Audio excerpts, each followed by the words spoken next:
મારા માતોશ્રી જુનાગઢ ની યાત્રા કરવા ગયા છે અને જ્યારે જુનાગઢ થી પાછા ફરશે ત્યારે પવિત્ર દામોકુંડ અને રેવતીકુંડ માં સ્નાન કરી અને ભવનાથ ના દર્શન કરી જ્યારે પાટણ બંધાશે ત્યારે અમારી પાટણ ની પ્રજાને કોઈ આનંદનો પાર નહીં.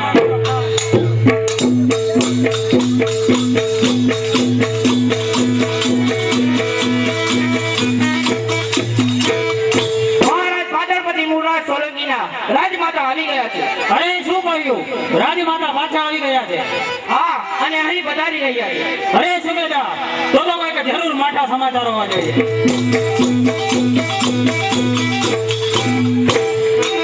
અરે બેટા, માઠા સમાચાર ને પણ માઠા સમાચાર છે. અરે જલ્દી કહો માતુશ્રી કે તમારું અપમાન કોને કર્યું છે? અરે બેટા, હું તને એક પ્રશ્ન પૂછું તેનો મને જવાબ આપજે. અરે માતુશ્રી, આપ ખુશીથી પ્રશ્ન પૂછી શકો છો. અરે બેટા, દુનિયા અત્યારે તને કયા નામથી ઓળખે છે? અરે માતુશ્રી, દુનિયા અત્યારે મને પાટણના ધણી મુળરાજ સોલંકી તરીકે ઓળખે છે. એટલું જ નહીં પણ આજુબાજુના રજવાડા મારા નામથી દોડાવે છે. અરે બને જ નહીં. પાટણનો ધણી હોય, સિંહ સમાન હોય તો તારી માતાનું અપમાન કોઈ શેડે કરી શકે ખરું? અરે જલ્દી કહો માતુશ્રી કે તમારું અપમાન કોને કર્યું છે? અરે કોઈ જો આંગળી ચીધી હોય તો તેનો હાથ કપાવો અને જો કોઈ કડવું વેણ બોલ્યું હોય તો તેની જીભ ખેંચી લાવો અને તમારું અપમાન કરનારને ઊભે ઊભો સળગાવી દો. સાંભળ બેટા, જૂનાગઢની અંદર દામોકુંડ અને રેવતીકુંડમાં હું સ્નાન કરવા ગઈ તે રાડિયસને એક મામલ પાસે એવું અપમાન કર્યું કે તમારી જીભ નથી ઉપડતી. અરે માતુશ્રી, જો તમે ન કહો તો તમારા પુત્ર મુળરાજના સોગંદ છે. તો સાંભળ બેટા, દામોકુંડમાં સ્નાન કરતા અટકાવી અને કહેવા લાગ્યો સવા દોકો દામ આપો પછી સ્નાન કરવા દેવામાં આવશે. અરે શું કહ્યું? એને સોલંકીની રાજમાતા પાસે દામ માંગ્યું. એટલું જ નહીં બેટા, સવા દોકનો દામ આપવાની ન પાડી એટલે તે ખુલ્લા શબ્દમાં બોલ્યો કે અમારા મહારાજના નામના ચૂડી ચાંદની પહેરાવીને મફત સ્નાન કરો. અરે બસ, તમારા આવા શબ્દ મારાથી નથી સંભળાતા. એ શબ્દ મારા નહીં બેટા, જૂનાગઢ રાડિયાસના છે. સિંહ સમાન જેનો પુત્ર હોય એની માતાનું અપમાન કરે તેનું પરિણામ. અરે મહાભયંકર બળવાન નથી, અરે બેટા, મોતથી પણ ભયંકર હોવું જોઈએ. અને જૂનાગઢથી જ્યારે હું પાછી ફરી છું ત્યારે હું પ્રતિજ્ઞા લઈને આવી છું કે આજથી આઠમા દિવસે જૂનાગઢનું રાજ ન લૂંટાવું અને જૂનાગઢની ગાદીએ મારા પુત્ર મૂળ રાજને નો બેસાડું તો હું પણ એક સોલંકીની રાજમાતા નહીં. અરે આઠમા દિવસે નહીં પણ જો આજથી જો ચોથા દિવસે રાડિયાસને હતો નતો ન કરું તો હું સોલંકીનું સંતાન નહીં. અને તમારા ચરણોમાં સોગંદ ખાઈને કહું છું કે જો જૂનાગઢ ઉપર જો સોલંકીનો વાવટો ન ભરકાવું તો માનજે કે તારા કુકરે કોક દીકરો અડાય પથ્થરો પડ્યો તો. અરે માતુશ્રી, આપો મેલમાં પધારો. હમણાં જ બધી તૈયારી કરાવું છું. શાબાશ બેટા, તારો વિજય હો. અરે મરજો અગર મારજો, પીઠ ન દેજો લગામ, નકર જગત મેળા બોલશે કાયા કણા માર. અરે ચિંતા ન કરો માતા, આ દીપાવ દૂધડા માત તણા રણ કદી છોડશું નહીં. ભલે કપાય અમારા મસ્તક પણ પીઠ કદી બતાવશું નહીં. બહુ સારું બેટા. માતુશ્રી, આ મહેલમાં બધાઓ બધી જમા તૈયારી કરો. અરે સુબેદાર, હમણાં આપનું સૈન્ય તૈયાર કરો અને આપણે જૂનાગઢના પંથે પડીએ. મહારાજ, એમ ઉતાવળ કરોમાં ધીરજથી કામ લ્યો. ધીરજના ફળ હંમેશા મીઠા હોય છે. અરે યુક્તિ પ્રવચીને જાઓ, એ તો કોઈ નામર્દનું કામ છે. સબર મહારાજ, આપણી પાસે સૈન્ય બહુ ઓછું છે અને રાડિયાસ પાસે ઘણું છે. માટે જો લડવા જશો તો આપણો જ પરાજય થશે. અરે આપણો પરાજય થશે તો આપણું વજન ધૂળમાં મળી જશે. માટે મારી પાસે એક યુક્તિ છે. અરે સુબેદાર, તો યુક્તિ જલ્દી બતાવો કે યુક્તિથી દુશ્મન ધૂળ ચાટતો થઈ જાવ. સાંભળો મહારાજ, આપણે રાડિયાસને અહીં એટલે કે પાટણ બોલાવીએ અને સમાધાન કરીએ. સમાધાન કર્યા પછી મુજરાની મહેફિલ માણીએ અને શરાબના જામ ભરીએ. એ શરાબના જામમાં જ્યારે રાડિયાસ મશગુલ હોય ત્યારે તમારે મોકો જોઈ અને કટાર મારવી એટલે આપણું વચન પૂર્ણ થશે. અરે બરાબર છે સુબેદાર, તો તમે અત્યારે ને અત્યારે જૂનાગઢ જાઓ અને રાડિયાસને મહેમાનગતિનું આમંત્રણ આપ્યો. તો મહારાજ, તમે એક પત્ર લખી આપો. જે પત્ર રાડિયાસ વાંચે એટલે એને પાકી ખાતરી થાય કે મૂળરાજનું હૃદય પવિત્ર છે અને એ પવિત્ર દિલથી સમાધાન કરવા માંગે છે. અરે બરાબર છે, તો લાવો પત્ર લખી આપો. જૂનાગઢ જુનાગઢપતિ રાડિયાસને માલુમ થાય કે આ પાટણપતિ આ પત્રમાં જણાવે છે કે હું આ ખોડિયારના સોગંદ ખાઈને કહું છું કે પવિત્ર દિલથી સમાધાન કરવા માંગુ છું, તો તમે એક દિવસ પાટણ પધારો અને મહેમાન ગતિ માણી જાઓ. લિખિત અને પાટણપતિ મૂળરાજ સોલંકીના જય સોમનાથ. લ્યો સુબેદાર, આ પત્ર લઈને તમે જુનાગઢ જાઓ. અરે મહારાજ, હું હમણાં જ જાઉં છું. અરે બસ, હવે હું જાઉં છું કે મારી માતાનું અપમાન કરનાર રાડિયાસ તો આ ધરતી પર કેટલી વાર ટકી શકે? અપમાન કરનાર રાડિયાસ તો આ ધરતી પર કેટલી વાર ટકી શકે?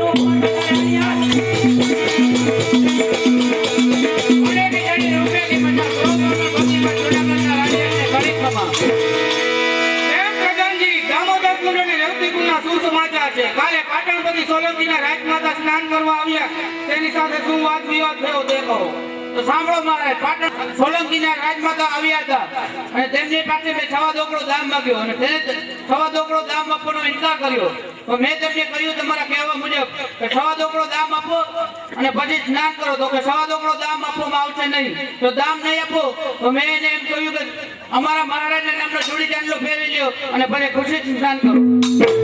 શાબાશ મારા વાળા પ્રધાન, તારા શબ્દ સાંભળીને મારી છાતી ગજગજ ફૂલે છે. પછી શું થયું તે કહો.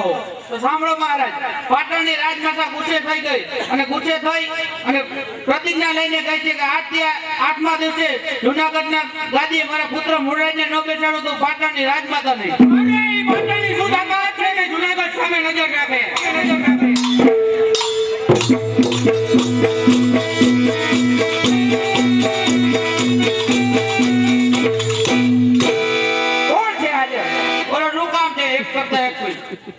તમારા મહારાજને કહો કે પાટણના સુબેદાર અંદર આવવાની રજા માંગે છે. મહારાજને જોયું, પાટણના સુબેદાર અંદર આવવાની રજા માંગે છે. એમને ઘણી ખુશીથી અંદર આવવા દો. મહારાજ રાડિયાસ, હું પાટણથી આવું છું અને મૂળરાજ સોલંકીએ કહ્યું છે કે આપણી સામે લડવા નહીં પણ સમાધાન કરવા માંગે છે. વિશેષમાં પત્ર આપ્યો છે. મૂળરાજ સોલંકી આ પત્રમાં જણાવ્યું છે કે હું ખરા દિલથી સમાધાન કરવા માંગુ છું, માટે પ્રધાનજી જસવંતજીને બોલાવો. જસવંતજી હાજર હો.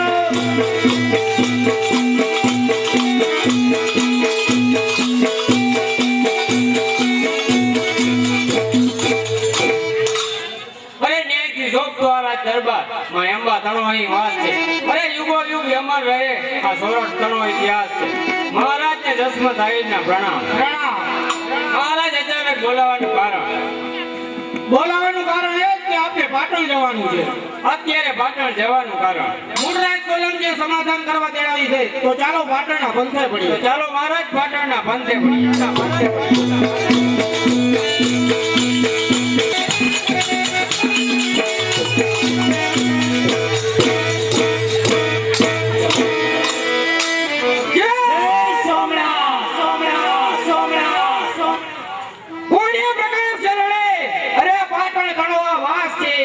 મહેમાન પધાર્યા ને ઉસારી ચોપાર છે.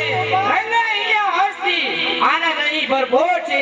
મૂળરાજ કે રાજદ્વાર પર સોરઠનો ઢોલ છે. અરે સાવધાન, સોરઠનો નૂર આજ અંતરમાં રૂપ ધારણ કરશે. સર્વ સોંપાયેલી કામગીરી બરાબર બજાવજો. જો આજની યુક્તિ નિષ્ફળ જશે તો આ મૂળરાજને જિંદગી ભર પસ્તાવાનું રહેશે. ચિંતા ના કરો મહારાજ, આપણા સેવકમાં એટલી શક્તિ છે કે કોઈ પણ પક્ષી તેની જાળમાંથી નહીં છટકી શકે. જ્યારે સોરઠનો રાહ મશગુલ બનશે ત્યારે આપણા ભલાઈનું વાદળ ટળશે.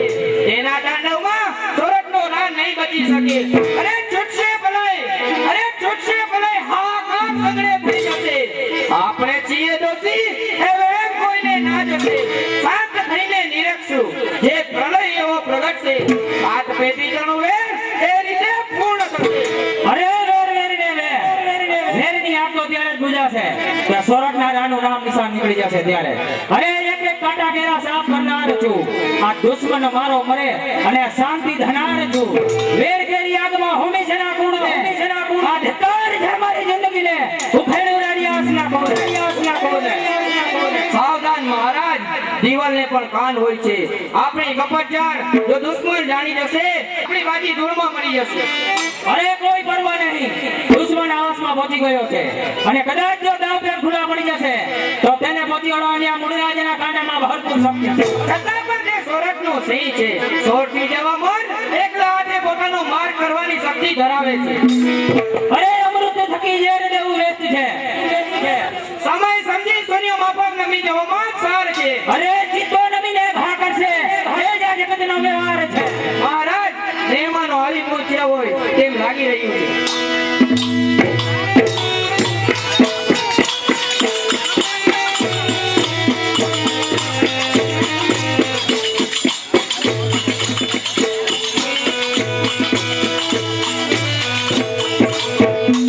અરે પધારો પધારો મહેમાન. આપના ચરણો થકી આજે ઉજળું મારું ધામ છે. આ સુલે થઈ સોરઠ થકી ગુજરાત ને આરામ છે. વેર સૌ ભૂલી જઈએ ભેટો હવે હોશ હતી. ભાઈ ભાઈ ભાઈ મિલાવો આ જ સંતોષ હતી. અરે આપ તો ત્યારે જ મળશે ગુજરાતના ધણી જ્યારે તમારા હૃદયમાં વેરની ભાવના નાબૂદ થશે. તમને એમ છે કે ગુજરાત અને સોરઠ વચ્ચે વેરની ભાવના જગાવનાર કલંકી નોકરશાહી.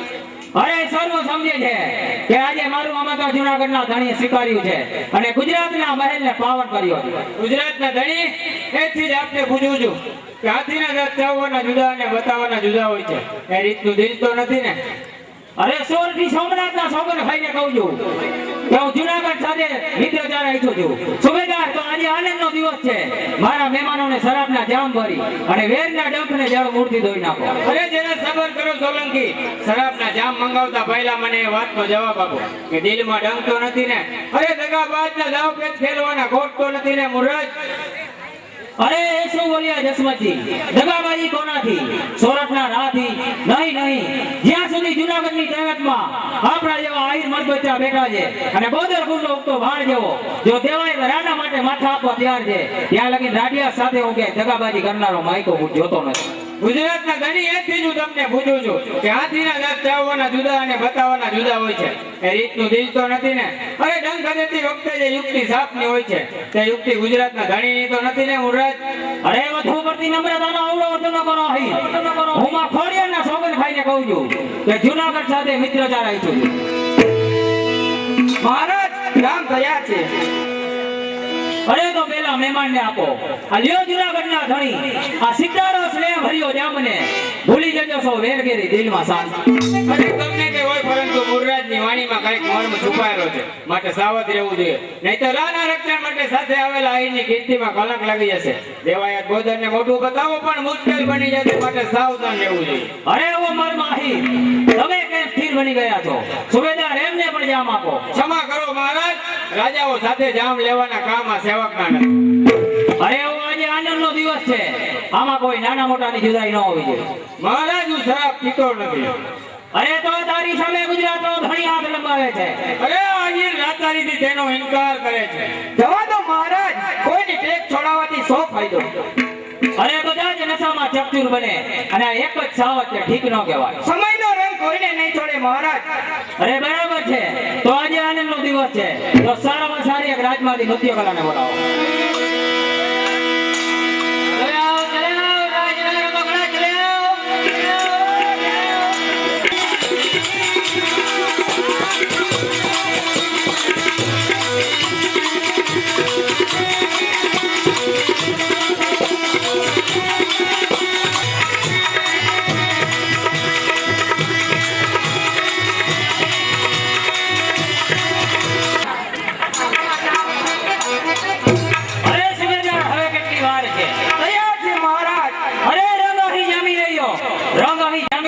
વિલંબના માલ છે.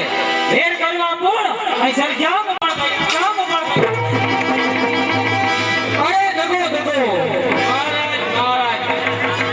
અરે સોગન ખાઈને દગો કરનાર નર પશુ. અરે વાત કરવાનો સમય નથી મહારાજ, મને ત્યાગના. જસમતજી યુવરાજ નવઘણનું રક્ષણ બોધરપુરને સોંપું છું. દેવાય એટલે જઈને કહેજો કે રાનો વંશ નાબૂદ ન થાય. મને વચન આપો મર્દ આઈ કે મારો બોલ સોરઠનું ગૌરવ છે. શાંતિ રહેજો મહારાજ, આ આહીરનું આપને વચન છે. સોરઠનું ગૌરવ વચન રહે.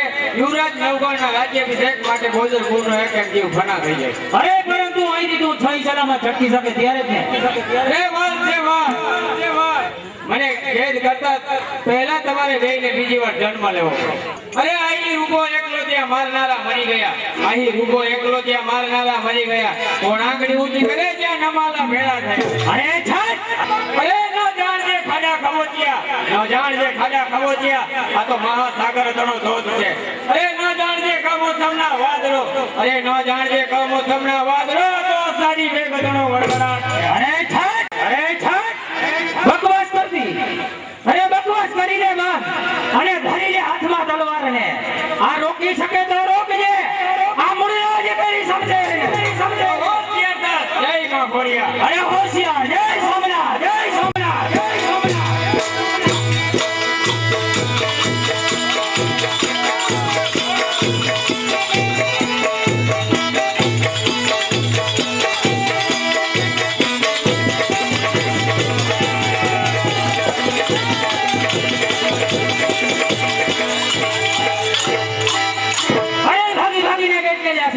એકા બાહીને પકડીને ખત્મ કરો બાહીને પકડીને ખત્મ કરો